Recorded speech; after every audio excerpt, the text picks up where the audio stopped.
परम पूज्य सोना रिम्पोचे की दूरदर्शी सोच और प्रयासों से परम पावन दलाई लामा के आशीर्वाद से भारत के टेलीविजन इतिहास में पहली बार शुरू हुआ है एक टेलीविजन कार्यक्रम जो समर्पित है भगवान बुद्ध के दर्शन, ज्ञान और बौद्ध परंपराओं को।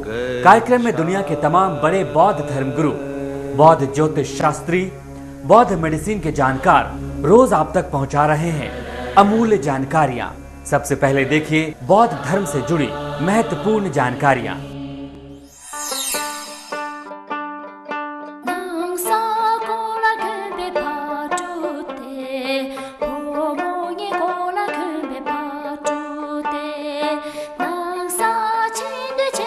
परम पावन दलाई लामा जम्मू कश्मीर के गुलाबगढ़ में पधारे हैं।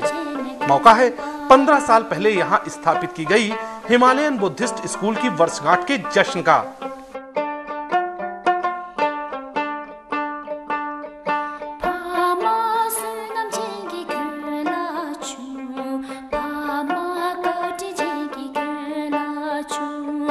आप पहले एपिसोड में देख चुके हैं कि कैसे परम पावन दलाई लामा का यहाँ जोरदार स्वागत हुआ। स्कूली बच्चों ने, स्थानीय कलाकारों ने मिलके परम पावन दलाई लामा का स्वागत किया और यहाँ पधारने के लिए परम पावन को शुक्रिया कहा। लेकिन समारोह की सबसे खास बात रही परम पावन दलाई लामा के सम्मान में जम्मू कश्मीर के मुख्यमंत्री उमर अब्दुल्ला के दिल से निकली बात। मैं आपके और इस होलीनेस दलाई लामा जी के बीच ज्यादा देर हायल रहना नहीं चाहता हूं। इंशाल्लाह फिर कभी आके सियासी बातें होंगी। आज मैं सिर्फ यहाँ पे आया हूँ अपने तरफ से, अपनी रियासत के तरफ से हिज होलीनेस दलाई लामा जी का इस्तकबाल करने के लिए। उम्मीद करता हूँ कि वो बार बार यहाँ पे आएं और हमारी रियासत को इसी तरह वो दुआएं देते रहें। मुख्यमंत्री के अलावा भी कई लोगों ने परम पावन दलाई लामा के जम्मू कश्मीर में गुलाबगढ़ पधारने का महत्व बताया। आज से लगभग 15 साल पहले इस दुर्गम पहाड़ों में बसे पदरवासियों के ओर से यहाँ छोटा सा स्कूल शुरू किया था। आज लगभग 15 साल होकर आज हम ये समारोह मनाने जा रहा है। ये हम सब के लिए खुशी की बात है, जिसके लिए परम पावन दलाई लामा जी ने हमेशा आशीर्वाद रहा। जम्मू एंड कश्मीर गवर्नमेंट ने सहयोग रहा, भारत सरकार ने सहयोग रहा, जिसके लिए मैं पदरवासियों के ओर से सभी को धन्यवाद देता हूं। जम्मू कश्मीर के मुख्यमंत्री उमर अब्दुल्ला ने बताया कि वो ही नहीं बल्कि उनके पिता भी परम पावन दलाई लामा में सच्ची आस्था रखते हैं। गुलाबगढ़ और किश्तवाड़ में परम पावन दलाई लामा के दर्शन के लिए पहुंची 15,000 से ज्यादा की भीड़ देखकर दलाई लामा भी गदगद हो गए और उन्होंने लंबा धर्म ज्ञान दिया। लेकिन आपको सुनाएंगे कार्यक्रम के अगले एपिसोड में।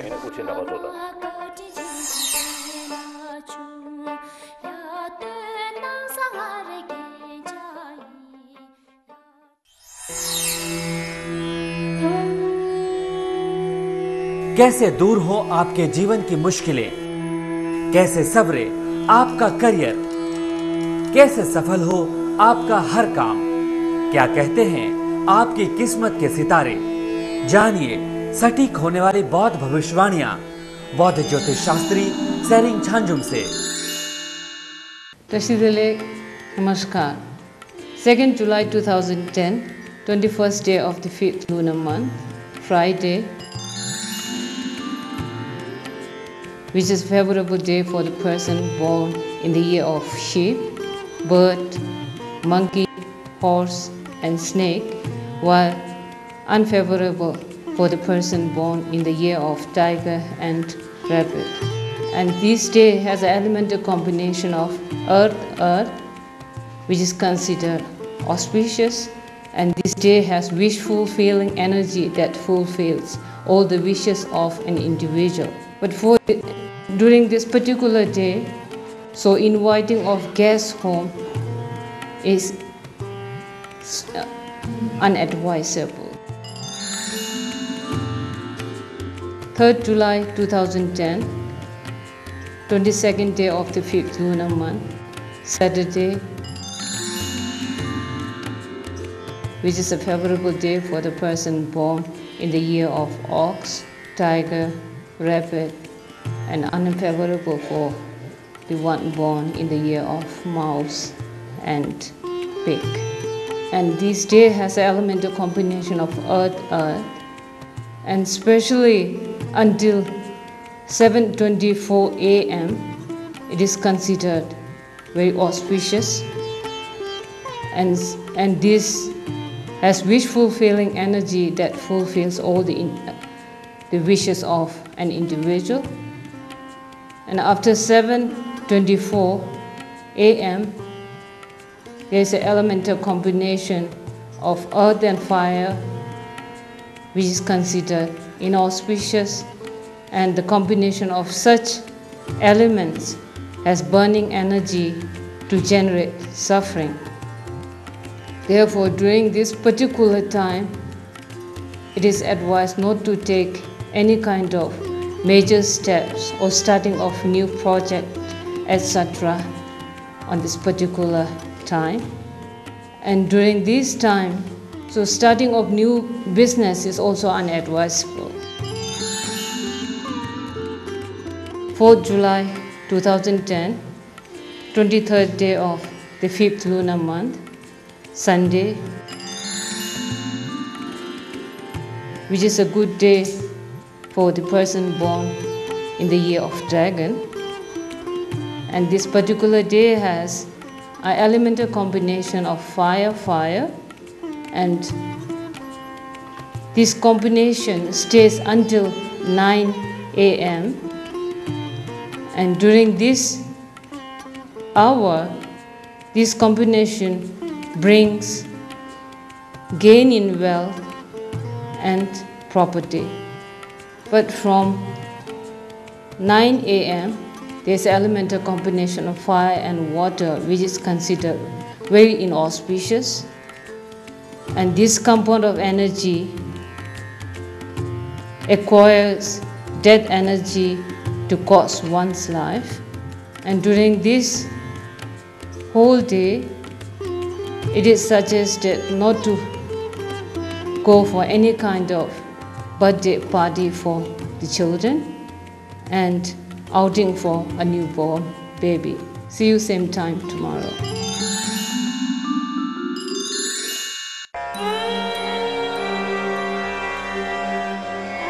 बुद्धं शरणं गच्छामि। क्या है भगवान बुद्ध का दर्शन, बौद्ध धर्म का गूढ़ ज्ञान, कैसे मिले दुख से मुक्ति, कैसे पाएं बुद्धत्व, क्या है धम्मम, क्या है संघम। ये कार्यक्रम आपको हर रोज दे रहा है ऐसे तमाम सवालों के जवाब। आज बौद्ध धर्म के प्रकांड विद्वान प्रोफेसर सैमडोंग रिम्पोचे से जानिए भगवान बुद्ध का दर्शन और बौद्ध धर्म का सही ज्ञान।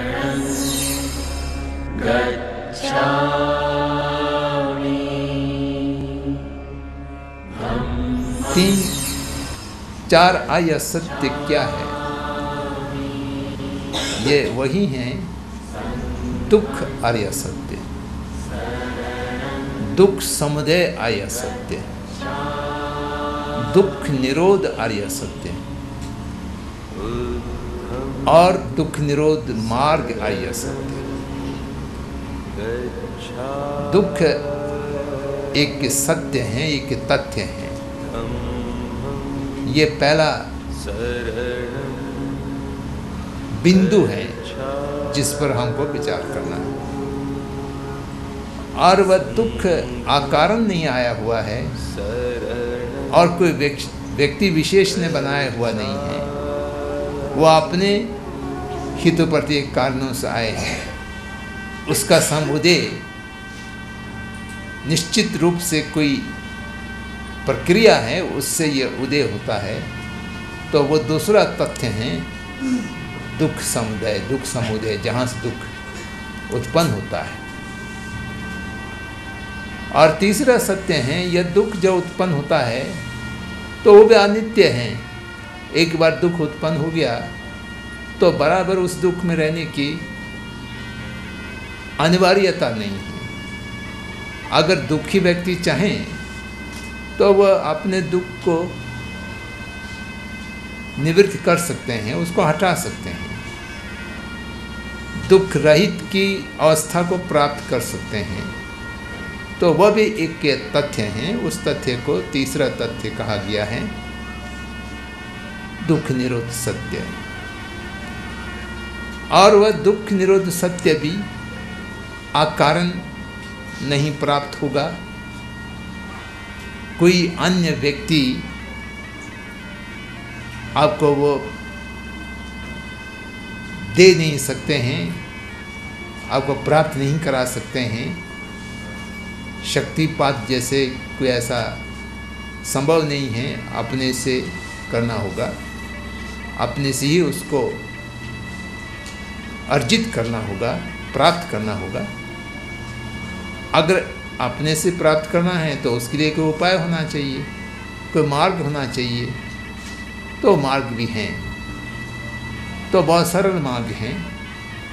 तो यह 4 तथ्यों को तथागत बुद्ध ने जैसा अपने अनुभव से, अपने अनुसंधान की प्रक्रिया से उन्होंने साक्षात किया, प्रमाणिक रूप से उसने देखा, प्रत्यक्ष किया, तब उस अनुभव को 5 वर्गीय भिक्षु से लेकर के समस्तों की विनय ज्ञान अनुयायियों को उन्होंने बताया।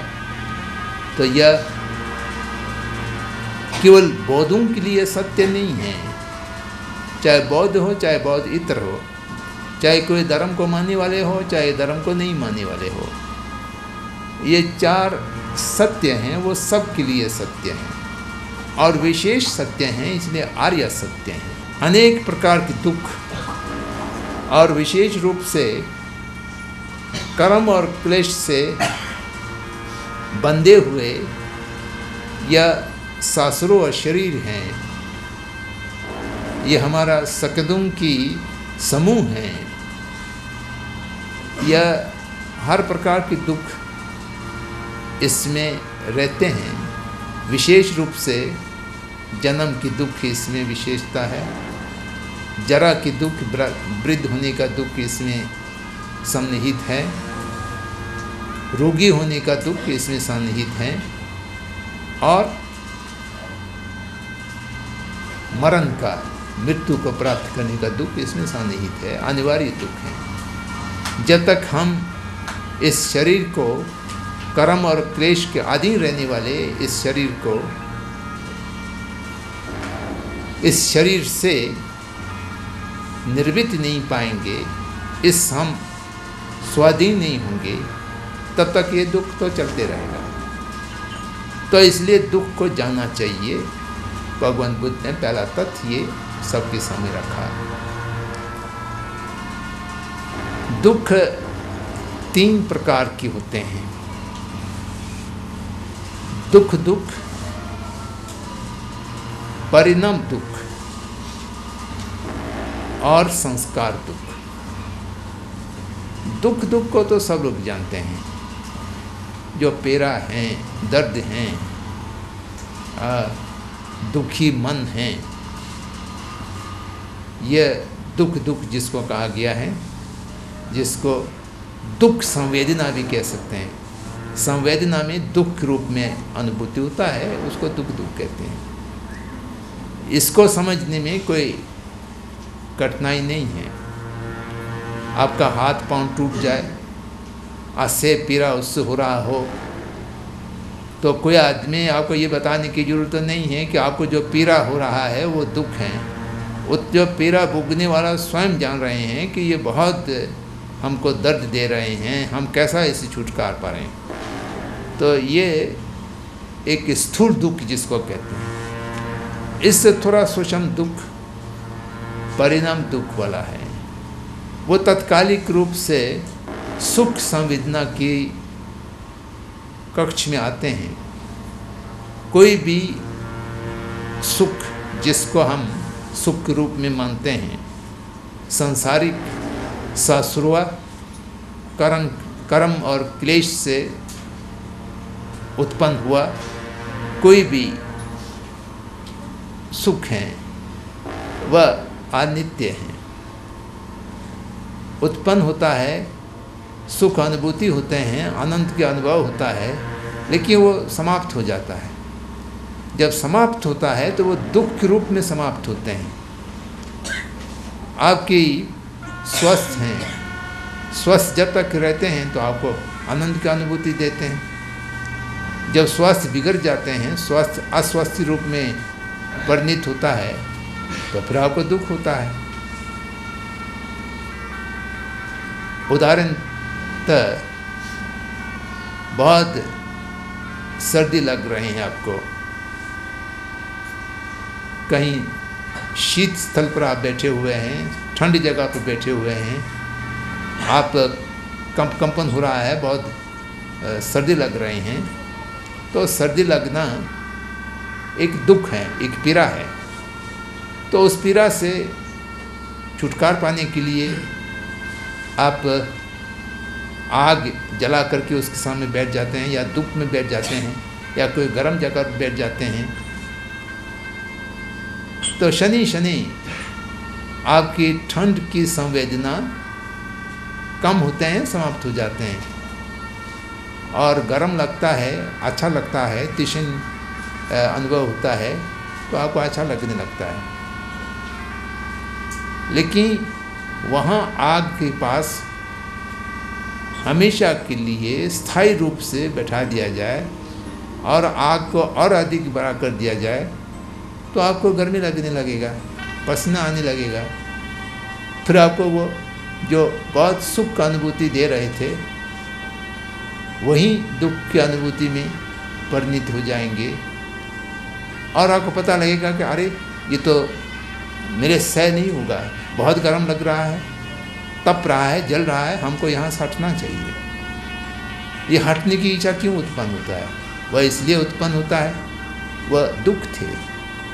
प्रारंभ में दुख के रूप में हमने नहीं पहचाना, बैठे हुए बहुत आराम अनुभूति होगा, परंतु आपसे कह दिया जाए कि आप 24 घंटा इसी आसन में बैठे रहो तो आपको बहुत असह्य दुख अनुभूति उसमें से हो जाएंगे। जब बैठे बैठे आप थक जाएंगे, दुख अनुभूति होगा तो आप खड़े हो जाएंगे या चल कदमी करेंगे तो आपको सुख अनुभूति होगा। अगर वो सुख अनुभूति है तो जितना देर उसको सेवन करें उतना देर वो सुख ही रहना चाहिए। लेकिन नहीं, जब खड़े हुए तो आपसे कह दिया जाए तो आप 24 घंटा खड़े ही रहिए तो आप गिर जाएंगे, फिर दुखी हो जाएंगे।